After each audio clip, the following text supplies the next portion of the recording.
दोस्तों क्या हाल है। उम्मीद करता हूँ सारे दोस्त खैरियत से होंगे। दोस्तों 2023 PSL 8 का 17वां मैच आज खेला जाएगा। पेशावर ज़ल्मी और कराची किंग के दरमियान खेला जाएगा। ये रावलपिंडी में खेला जाएगा। दोस्तों अगर आप मेरे चैनल पे नए हो तो इस वीडियो को लाइक और चैनल को सब्सक्राइब करना। दोस्तों वीडियो की तरफ बढ़ते हैं।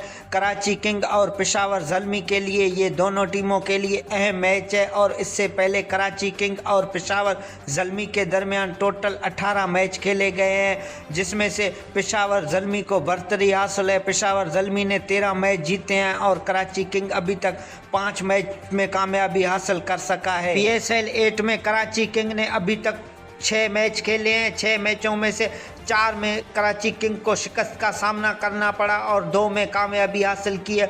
पेशावर ज़ल्मी की बात करें तो पेशावर ज़ल्मी ने अभी तक PSL 8 में 5 मैच खेला है और पेशावर ज़ल्मी ने 2 कामयाबी हासिल की है और 3 में पेशावर ज़ल्मी को शिकस्त का सामना करना पड़ा है। इन दोनों टीमों में से आज का मैच कौन सा टीम जीतेगा, कमेंट बॉक्स में राय का इजहार करना।